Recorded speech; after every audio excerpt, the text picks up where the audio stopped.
Boa noite a todos.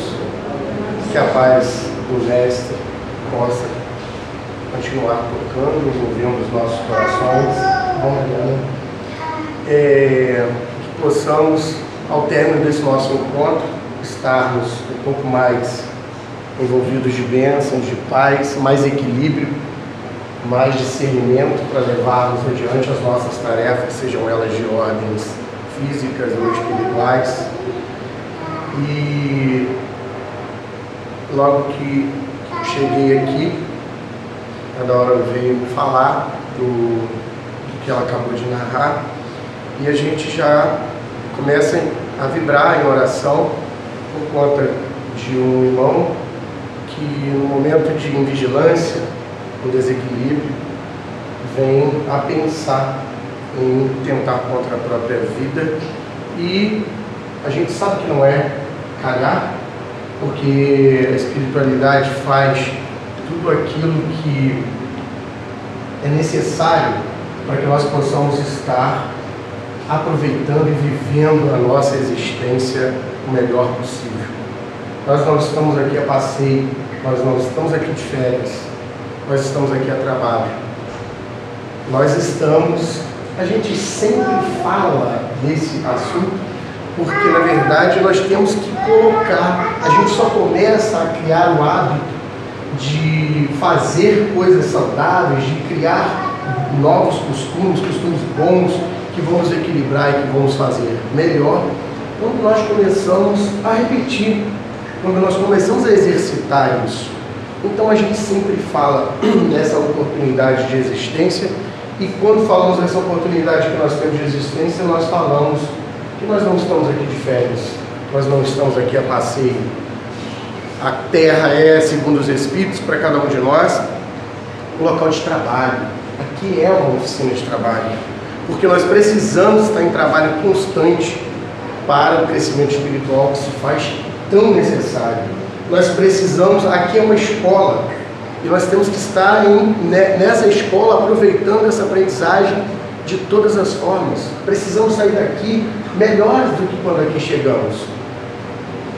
Nós estamos num hospital, nos dizem os Espíritos, porque somos ainda enfermiços, somos ainda espíritos enfermos, somos doentes. Precisamos estar nos tratando, precisamos estar mudando os nossos hábitos, cansados de apanhar e cansados de sermos feridos devido a tanta coisa repetitiva que nós fazemos. Nós precisamos estar tomando novos rumos, novas atitudes, novos hábitos, novos gestos, para que nós possamos estar curando essa enfermidade espiritual que nós carregamos. E até lugar disso, nós não podemos sair daqui dizendo que cumprimos com todas as etapas da evolução. A princípio, porque nós sabemos que fomos criados simples e ignorantes, e estamos caminhando num processo que para nós parece um processo lento, mas que, analisando tudo que nós já passamos até estarmos hoje merecendo habitar o planeta Terra, esse processo não é tão lento. Nós é que muitas das vezes dificultamos essa transformação que se faz tão necessária na nossa existência. Como a gente se apega tanto às coisas materiais, somos ainda tão apegados, tão viciados nas coisas que satisfazem as nossas impressões, as nossas sensações, o nosso estado, o nosso eu hoje, que nós nos mantemos muitas das vezes ancorados, parados, estacionados no processo de evolução. Mas, tão logo a gente recobra os nossos verdadeiros sentidos, e quando começamos a implantar a religiosidade dentro de nós, nós começamos a entender que a coisa é muito mais interessante e que se faz muito mais necessário do que o que nós imaginamos nos mantermos em ascensão, em progresso espiritual sempre. Então, esse progresso espiritual depende de cada um de nós. Nós somos seres indivíduos, nós somos individuais. Tudo aquilo que nós fazemos é bom para o nosso crescimento. Não adianta você contar com alguém que vai estar orando e vibrando por você se você não toma atitudes, se você não muda os seus hábitos. Então, a gente acaba entendendo que a evolução espiritual, ela está sim, de uma certa forma, vinculada a outras pessoas que vivem uma etapa reencarnatória junto de ti na Terra, porque nós precisamos estar convivendo com diferentes pessoas, com diferentes experiências de vida, para que possamos estar crescendo, aprendendo com os erros, mudando os nossos hábitos. Agora, a evolução espiritual, ela é sua, ela é individual. Cheguei até a falar isso aqui no último encontro que nós tivemos, de que não adianta eu... Tem até uma musiquinha antiga, né, que a gente ouvia aí, que não adianta ir à igreja, rezar e fazer tudo errado. Uma coisa dessa? Não adianta. Olha, a doutrina espírita ou qualquer outra religião tem por finalidade nos manter em equilíbrio. A religião nos liga, nos aproxima da divindade. Nós somos criados simples e ignorantes, mas nós temos uma assistência espiritual que vocês é difícil até de se imaginar.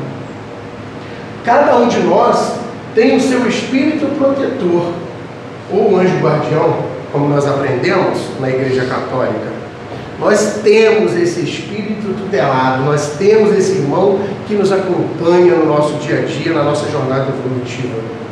Alguém duvida disso?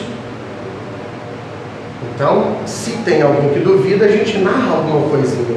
Eles são tão comprometidos com o nosso processo de evolução que eles fazem de tudo para nos manter na linha reta, no caminho certo.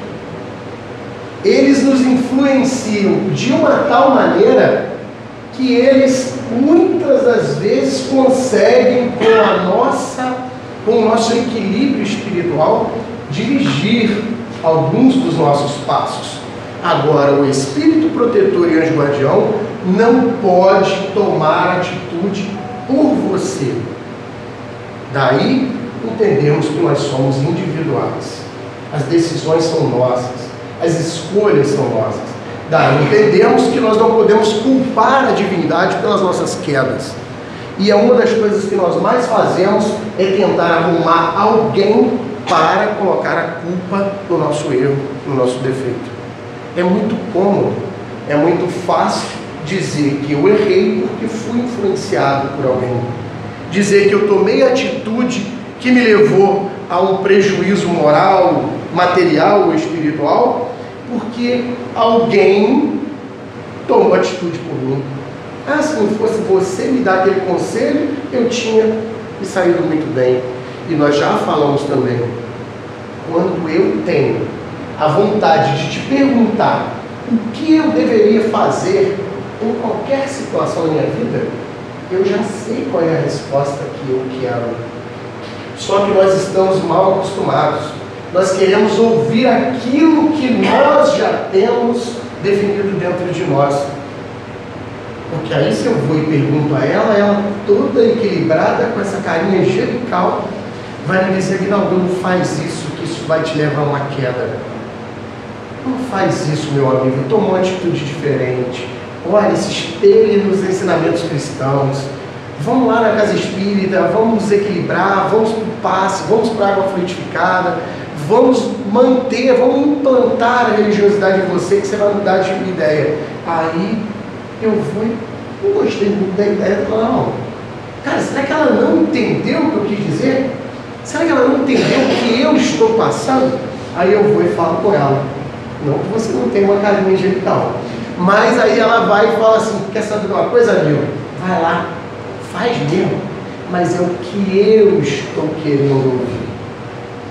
Então eu tinha ou não tinha a minha atitude tomada? Sim. Então nós temos que ter muito cuidado com as nossas atitudes, com os nossos atos, com as nossas intenções. Me chocou muito ouvir da Daura, quando cheguei aqui, que uma das nossas irmãs não é religiosa, ela não frequenta a casa espírita. E ainda me choca muito mais saber que uma pessoa que já adentrou os ensinamentos espíritas ainda tem por foco, ainda tem vontade, na simples vontade de cometer o suicídio.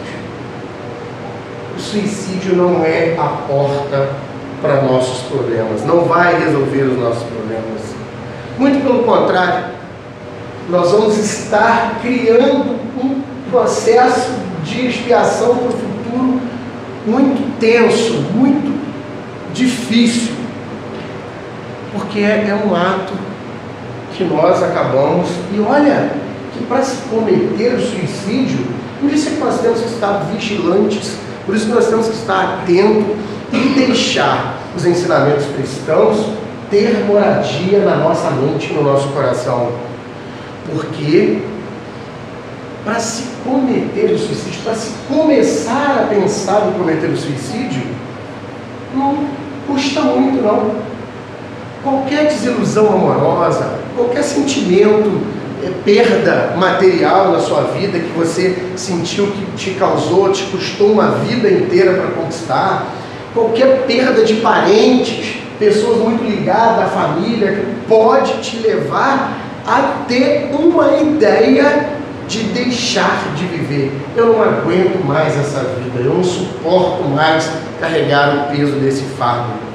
E quando nós pensamos isso, não vamos falar não, quando nós pensamos isso, nós nos conectamos com uma falange de espíritos que também já cometeram esse tipo de atrocidade e que se encontram vagando, perdidos ainda, sem terem conhecimento da sua própria identidade, que acabam nos influenciando a alimentar aquele tipo de pensamento.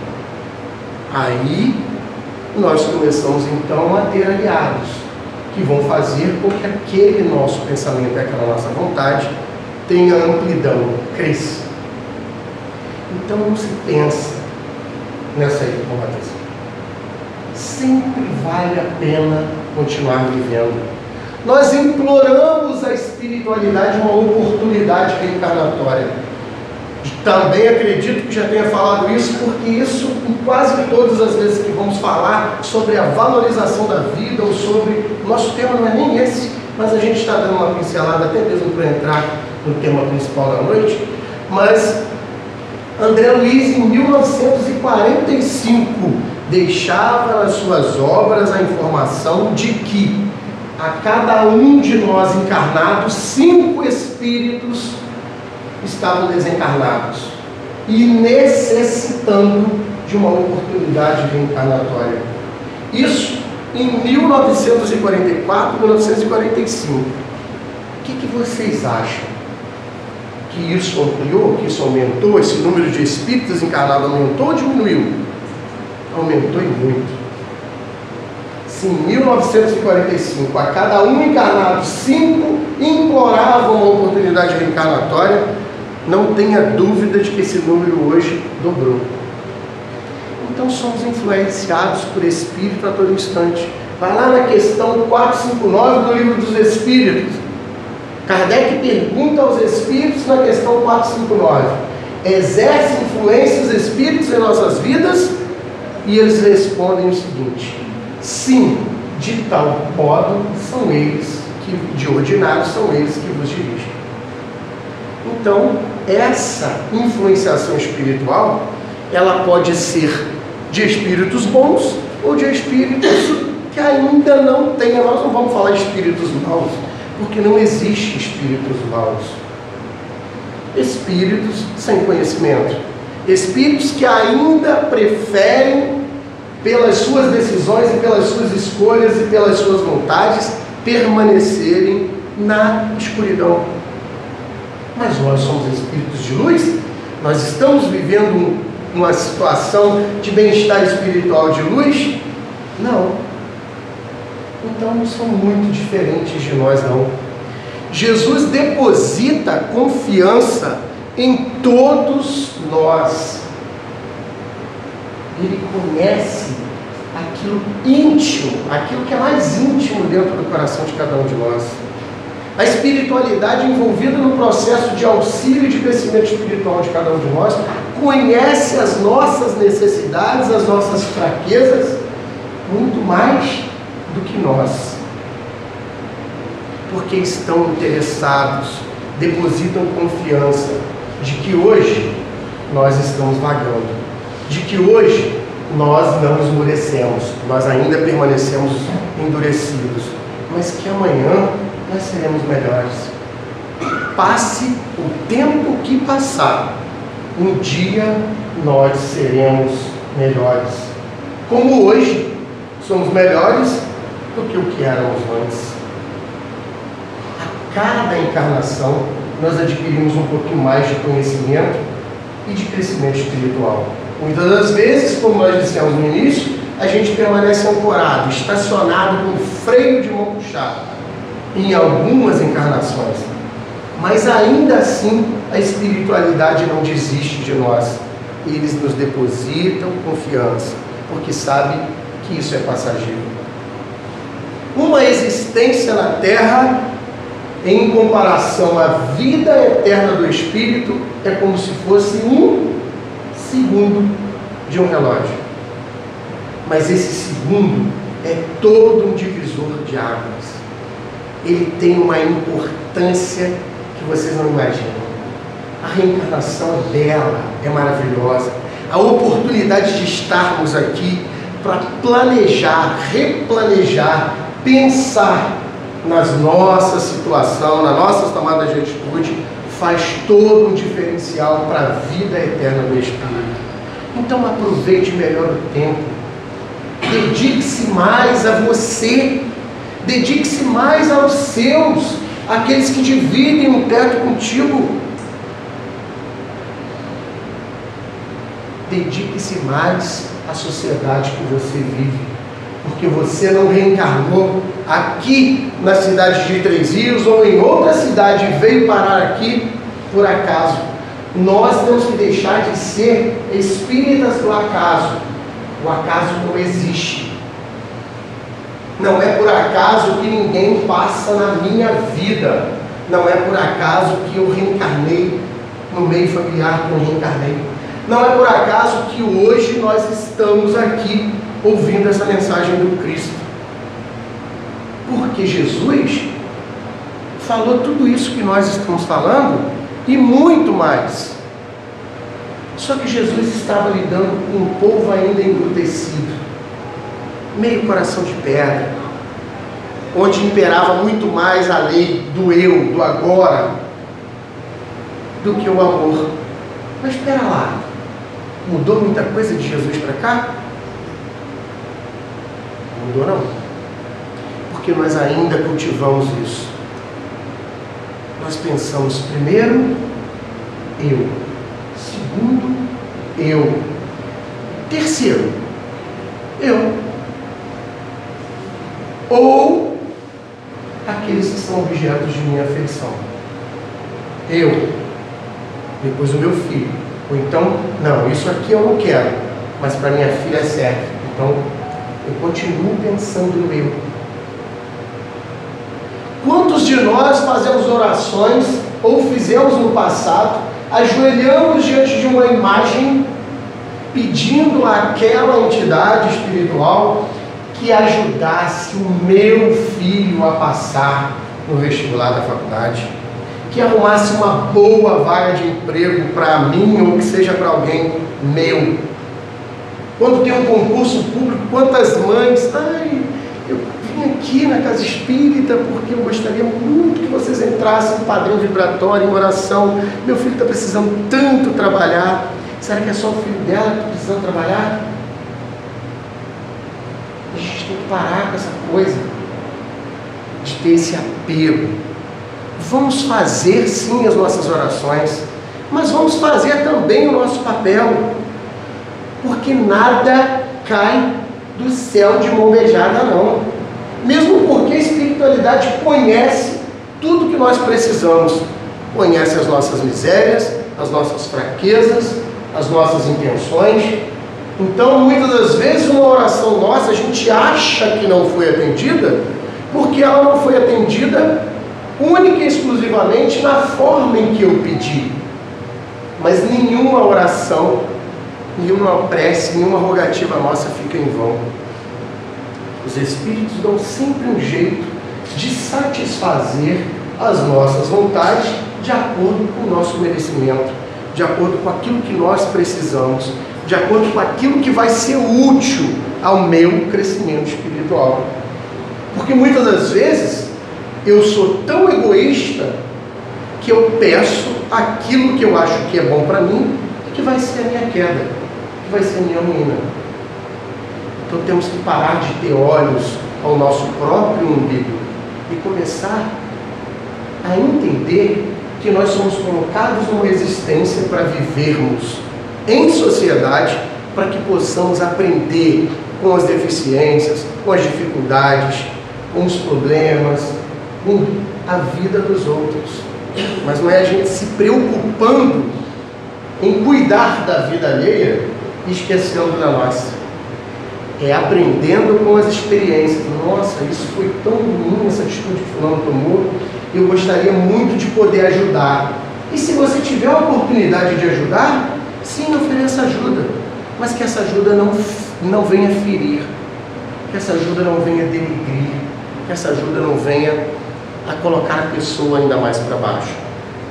Então, quando nós pensamos em tentar contra a nossa própria vida, nós estamos abrindo uma porta após a desencarnação de um precipício.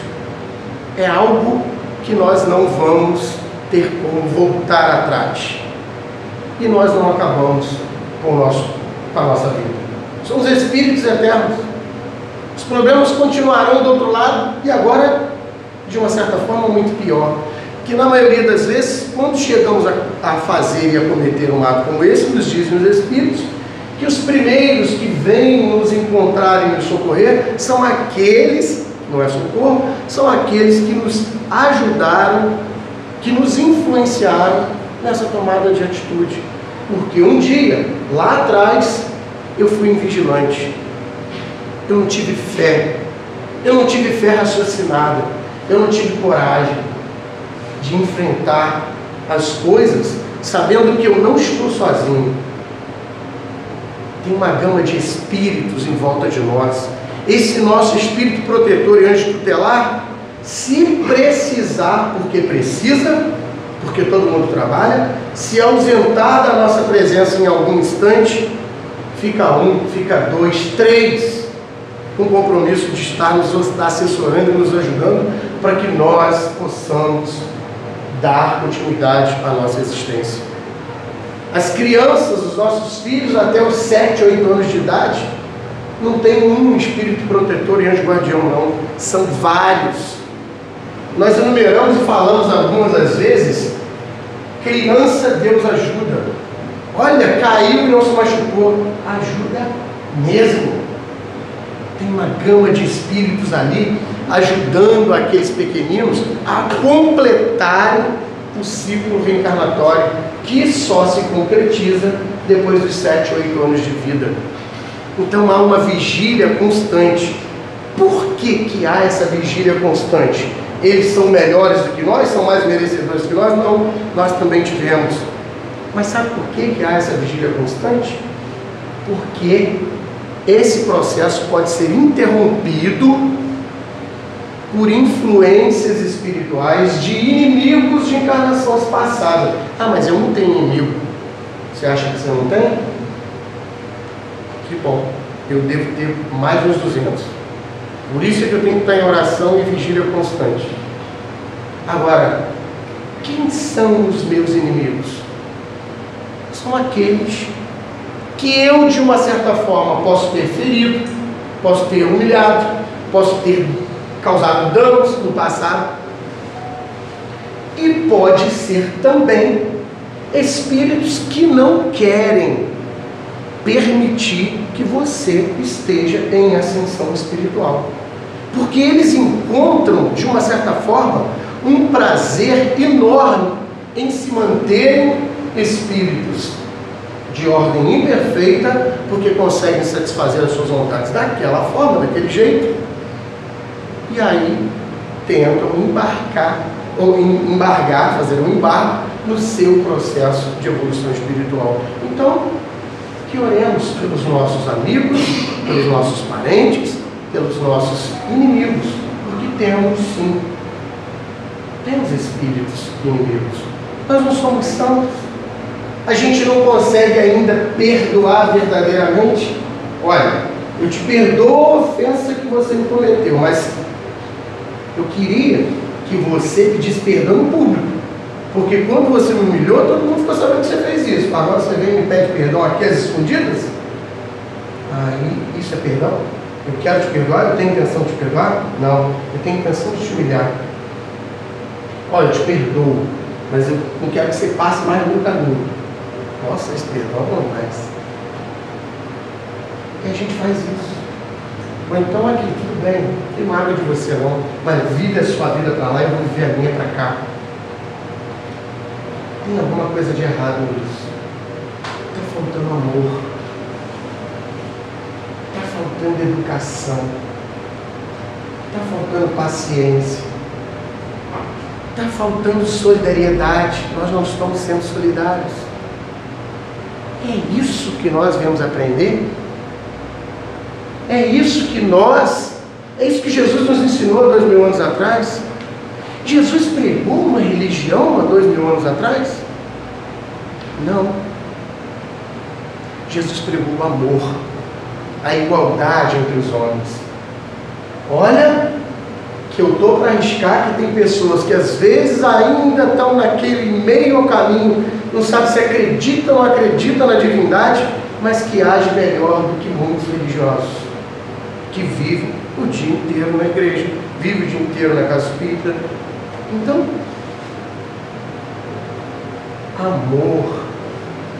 amor, dedicação, carinho, entender que todos nós estamos no mesmo barco, estamos no mesmo elevador, precisamos estar aprendendo a dividir os espaços, precisamos estar aprendendo a conviver com os defeitos dos outros, sem ferir, sem humilhar, sem agredir.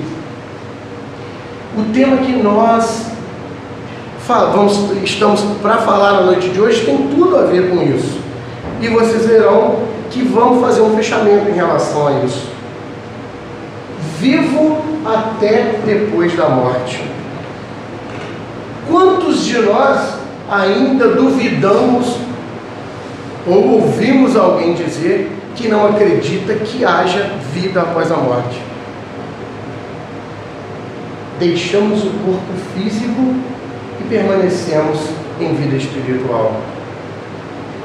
Deixamos esse corpo físico que nos foi cedido e emprestado para o crescimento espiritual e continuamos a jornada evolutiva em espírito.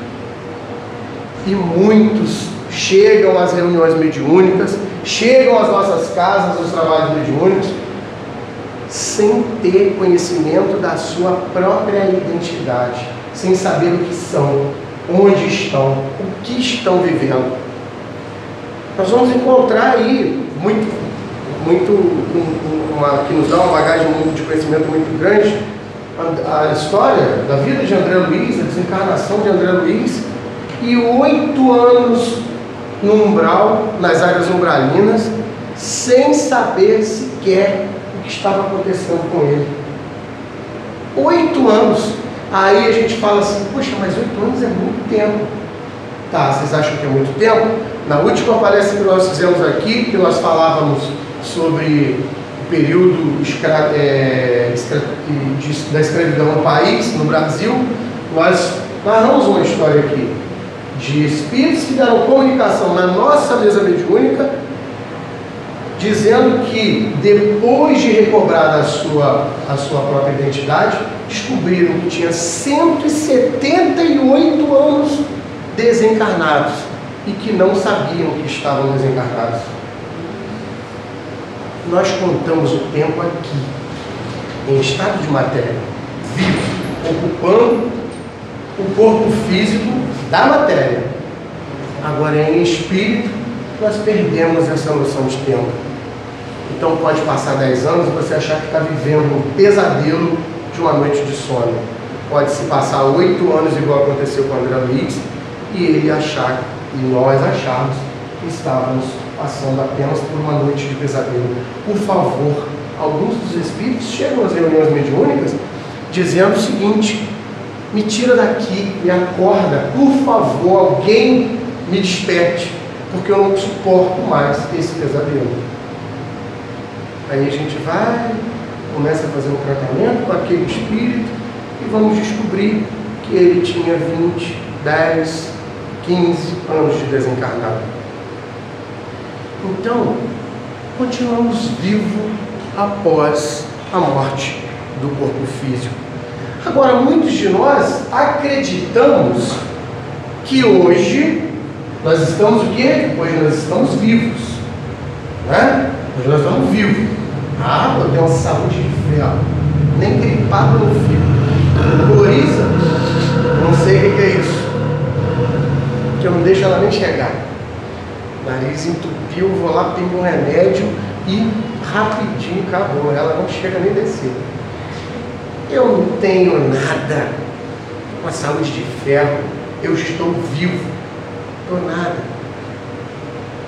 Em relação à nossa vida eterna, agora nós estamos apagados, nós estamos mortos. Nós vamos estar vivos para a verdadeira vida, que é a vida espiritual. Então, o que é que eu estou fazendo no meu momento de morte? Que é a oportunidade de existência do corpo físico. O que é que eu estou fazendo com essa oportunidade reencarnatória?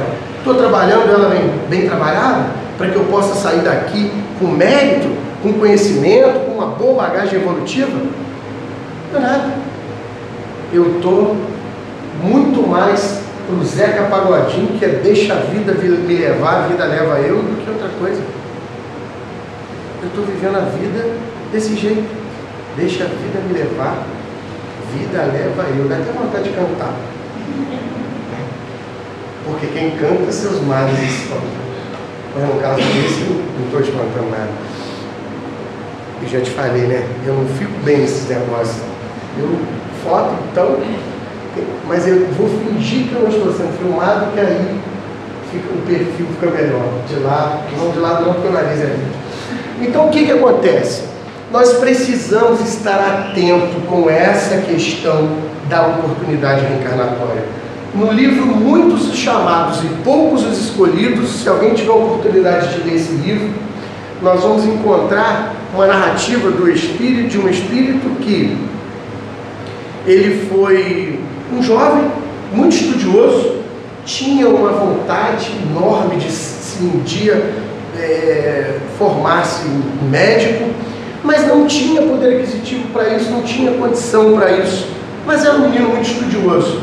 E quando na juventude, logo que ele começava a planejar fazer uma faculdade, ele conhece uma jovem, e uma jovem humilde, assim como ele também, não tinha poder aquisitivo nenhum, mas uma pessoa que trabalhava muito, sempre se dedicou ao trabalho, e as poucas reservas que ela tinha, ela sabia fazer uso muito bem. Ela não usava de qualquer jeito, ela não esbanjava, ao contrário de muita gente, né, que a gente conhece. Então o que acontece? Ela conseguia fazer as suas economias, e ele então se apaixona por essa jovem. E eles começam então a namorar. E ele fala para ela da vontade que ele tinha de ser médico. E ela, vamos unir forças. Arruma um emprego, eu vou te ajudar e a gente vai pagar essa faculdade. E eles, com muita dificuldade, ela, o tempo inteiro, ajudou ele. E veio o dia tão sonhado, a formatura. no dia da formatura, ele já conhecia no processo de faculdade uma outra jovem, mas agora ele era um cara, né? Estava ali na beca para receber as honrarias da formatura. Ele começa um processo de aproximação com uma outra jovem. 2, 3 meses depois, ele, de formado, ele termina o namoro com aquela que foi a pessoa que tanto ajudou ele na sua formatura. Ele não viu mais encanto por ela. Uma menina pobre, humilde, ele só levou por esse lado. E aí começa então a se interessar por uma menina que também havia se formado junto dele. E eles começam a namorar, ele abandona o primeiro relacionamento e depois de alguns anos, 2 para 3 anos, nos narra o Espírito que nos conta essa história, ele começa a sentir, já clinicando, dando atendimento, ele começa a sentir fortes dores de cabeça. E começa com os amigos médicos e eles, você tem que ver o que é isso, tem que ver o que é isso, até chegar então ao diagnóstico de que ele estava com câncer no cérebro. E ele então entra em depressão. A namorada, a atual agora, o que ela faz? Começa devagar a se desvincular dele. Não ficar com esse cara, você tem vida por muito tempo não. Ainda não conseguimos constituir nada, nem família. Então ela dá um jeito de sair fora do relacionamento. Ele se vê jogado às traças. Também da música, joga das traças. E aí o que acontece? Ele pega e vai procurar aquela que era o grande amor da sua vida, que te ajudou tanto. E ele então conversa com ela e eles acabam voltando, firmando um relacionamento. Ela, por ter se desequilibrado um pouco no período da separação, ficou muito chateada, muito triste, começa então a frequentar uma casa espírita. Conhece a doutrina espírita, que a reanima, a reequilibra, e ela então leva ele para a casa espírita. E começa então a fazer tratamentos espirituais, além dos tratamentos da medicina. Ele chegou a entrar na casa espírita e ela empunhando uma cadeira de roda, levando ele para tratamento espiritual. Ele ficou tão maravilhado, tão encantado com a doutrina espírita, que começou a estudar e a fazer promessas internas, íntimas. Se eu me curar desse câncer, vou ser um médico maravilhoso, vou ajudar as pessoas, vou dar consultas gratuitas, vou dedicar esse meu diploma a salvar vidas, a cuidar de vidas. E aí o que acontece? A espiritualidade, vendo ali, a princípio, que haveria uma oportunidade de se dedicar uma chance a alguém que havia pensado e se equivocado no passado, permite a cura do câncer. Ele, tão logo se vê curado, volta então para o trabalho, começa a ir com menos frequência à casa espírita, até abandonar o apostolado espírita. E começa então, novamente, a clinicar. Começa a trabalhar, ficou maravilhado e disse: agora sim, vou colocar todas as minhas promessas em dia. Ele colocou? A gente colocaria? Não sei. E ele volta a fazer tudo errado de novo. A primeira coisa que ele fez foi o quê? Terminar o relacionamento. Pela segunda vez, com aquela que foi o espelho da sua vida. E procura quem? Aquela que ele achava ser a paixão da vida dele, que abandonou ele na hora que ele mais precisou, porque são essas pessoas que a gente às vezes valoriza. E ele foi para lá, voltou, reatou o namoro com ela, namoraram mais 4 anos, logo trataram de casar, constituíram família, tiveram 2 filhos. 12 anos depois do primeiro episódio, o que aconteceu com o nosso amigo, que ainda era bem jovem? Voltou novamente a sentir os mesmos problemas, as mesmas dores de cabeça. E ele então volta a procurar o tratamento e o câncer havia voltado. Agora ele era casado, Quem que tinha que apoiá-la? A esposa dentro de casa? Não.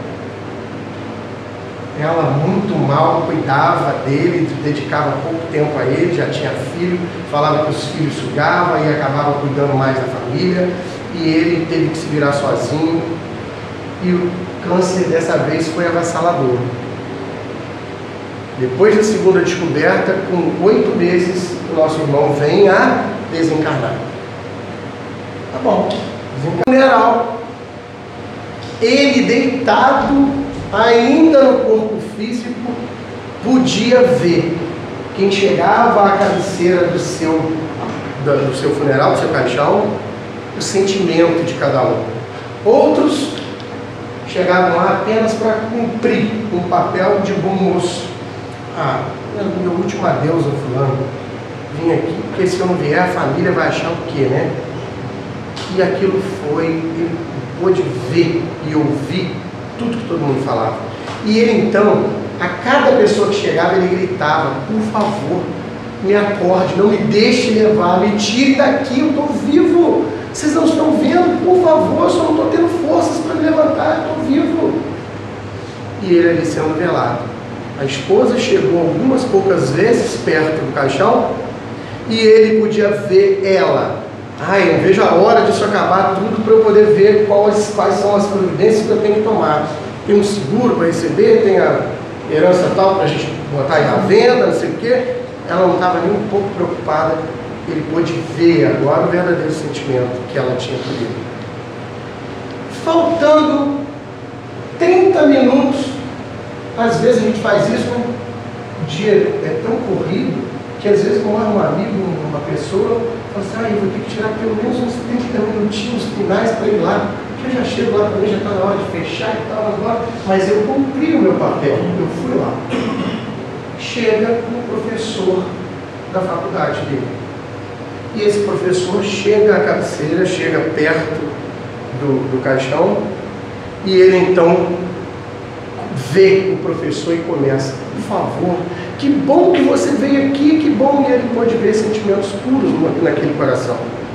E ele tentou tanto, e a espiritualidade permitiu, através da mediunidade, um médico, professor da faculdade, viu o estado perturbador que se encontrava o espírito.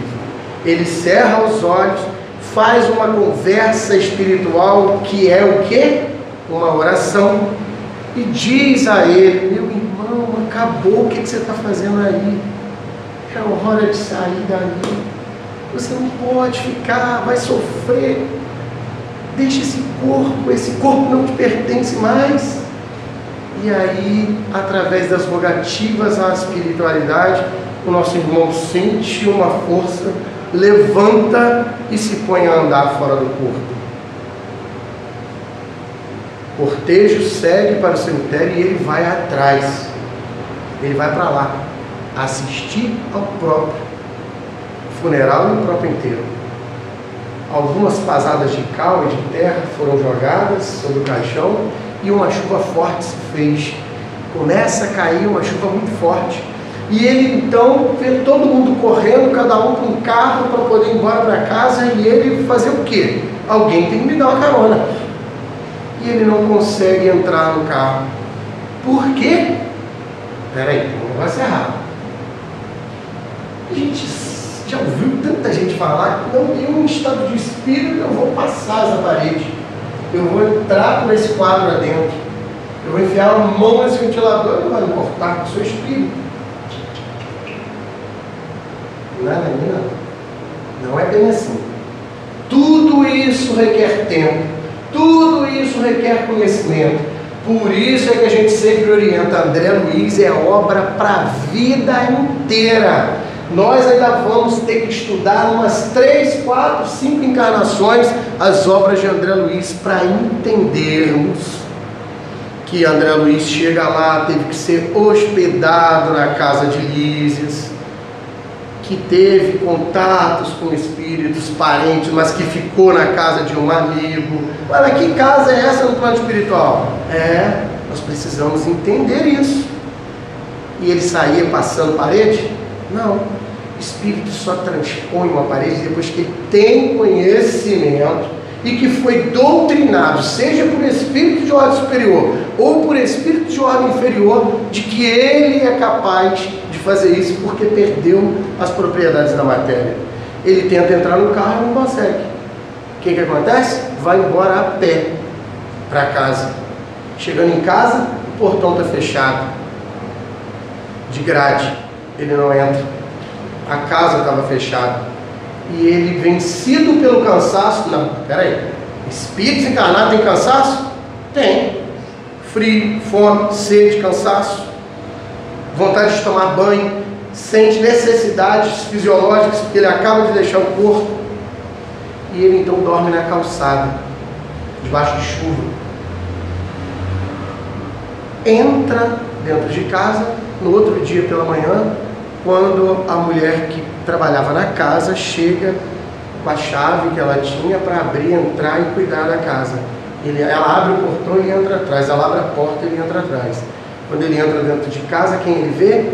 A esposa com a papelada na mesa, cuidando de tudo que ela precisava fazer para receber as heranças que ele tinha deixado, seguro de vida, umas coisinhas assim. E aquilo é a maior decepção da vida dele. E ele fica ali por alguns dias, tentando se fazer presente. Ninguém tinha sensibilidade para perceber ele ali. E ele então desiste de viver dentro de casa. Aí, o que significa isso? É como aquele que tem tudo na vida, como aquele que tem todos os presentes cedidos pela espiritualidade para o seu crescimento espiritual, tem a sua mansão e a sua vida e se vê à deriva, pobre, sem nada, mas agora com caminho para andar, para a liberdade de ir onde ele quisesse, só que de uma forma que não convém, sem conhecimento. E ele senta então numa praça. Na praça ele consegue conversar com alguém que estava na mesma situação que ele. E ali ele começa a ser orientado por aquele espírito, como queria fazer para saciar as necessidades, as vontades. Começa a aprender a beber, usando de um corpo físico encarnado, que quando coloca um copo de bebida na boca, o espírito mete a fronte espiritual dentro do seu corpo e suga as essências da bebida alcoólica que você está tomando. O uísquezinho é muito apreciado pelos espíritos desencarnados. A cerveja, nem fala. Mas o que é que nós ainda fazemos? A gente continua alimentando esses vícios. A gente continua alimentando espíritos dessa ordem. Aí ele passa alguns minutos ali naquela praça, depois de viver vários meses ali, ele começa então a aprender a pegar carona. 4 jovens estavam numa praça, no quiosque, bebendo e se programando para uma balada da noite. E eles então encostaram na mesa dos jovens, beberam com eles e pegaram uma carona para a balada. Ué, mas como assim? O carro só leva 5 passageiros, tinha 4, então só foi um? Não. 8 espíritos entrou naquele carro e foi junto com os jovens para a balada. Porque lá ia ter mais bebida, lá ia ter mais farra, lá ia ter mais alimento para eles. Aí você imagina, um espírito pendurado até no para-choque. Então, vivo até depois da morte. Não tem como fugir. Eu não posso colocar fim à minha existência. Eu tenho que unir forças. Eu tenho que encontrar alguém que me ajude, que me dê bons conselhos. Ah, mas para com esse negócio, que esse conselho fosse bom, vendia. Sim, a gente é tão apegado às coisas materiais que se bobear, a gente vende os conselhos. Não. É hora da gente ser solidário. É hora da gente fazer o trabalho que a casa espírita, que o posto espírita Joana de Ângeles faz. Que a Daura falou. A gente está em oração 24 horas, Aguinaldo. Se alguém me ligar meia-noite, eu estou aqui. E quando a gente fala isso, a gente se emociona. Porque nós estamos acostumados a ver pessoas que estão nem aí para os outros. Mas esse mundo ainda tem jeito. Essa nossa existência ainda tem jeito. Eu sei que eu posso contar com você. Sei que eu posso contar com você. Sei que eu posso contar com os trabalhadores dessa casa. E olha que nada de choradeira, porque quando eu estou aqui eu me sinto em casa. Em casa eu choro, então nós precisamos amar. Precisamos aprender a dividir. Precisamos aprender a doar. A gente está muito preocupado com a gente mesmo. E a gente não está se dedicando. A gente não está doando nada de nós. A gente não está doando um tempinho. A gente não está doando aquilo que é de graça. Solidariedade, oração, pensamento positivo em bem de alguém que está precisando. Eu não faço a caridade porque eu não tenho condição. Eu estou ganhando tão mal, eu estou desempregado. Quem diz que essa é a verdadeira caridade? Quem diz que essa caridade é a mais valorizada aos olhos de Deus, aos olhos da espiritualidade? Não. É você doar um pouquinho do seu tempo. Na hora da sua oração, lembre das pessoas que você sabe que está passando por dificuldade. Lembre das pessoas que você não sabe que está passando por dificuldade. Porque você pode ter certeza, o que mais tem nessa encarnação e nesse processo de expiação de provas são pessoas passando por necessidades. Ore por você mesmo. Seja solidário, seja amoroso, pelo menos com você mesmo. Cuide mais do seu corpo físico, cuide mais da oportunidade reencarnatória. E quando eu falo isso, eu falo em primeiro lugar para mim mesmo. O que será de nós se nós ficarmos aqui de braços cruzados? Qual é a bagagem que nós estamos preparando para levar para o outro lado da vida, já que essa aqui vai ter fim? Porque desde que nascemos nós estamos caminhando para a morte. A gente comemora mais um dia de vida e esquece de como estamos comemorando, na verdade, menos um dia de existência na Terra. Então é hora da gente começar a deixar o amor falar mais alto. Nós não somos diferentes de ninguém, não. Nós somos todos iguais. Só estamos ocupando posturas diferentes, grau evolutivo diferente. Só isso. Os dedos da mão não são iguais. Olha só, nenhum se parece com o outro. Assim somos nós na sociedade. Nós não somos iguais, somos individuais. Temos cada um o nosso compromisso, a nossa responsabilidade assumida no plano espiritual. Então que façamos valer essa oportunidade reencarnatória. Da hora a gente pode cantar uma musiquinha para fechar? Pode? Vamos cantar uma musiquinha? Quando a sombra da tristeza ferir teus sonhos de ventura, quando você quiser chorar diante da taça da amargura, quando a dor bater a porta, ferindo bem fundo o coração, quando a esperança é morta e a vida amarga ilusão. Olhe para trás, veja quanta dor, súplicas de paz, clamando amor.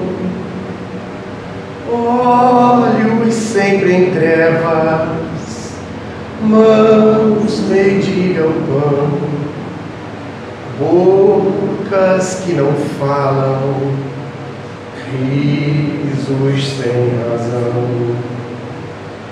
Deixe de chorar, volte a sorrir. Você é tão feliz, volte a cantar. Faça uma prece, seja grato a Deus. Ele sempre abençoa os filhos seus.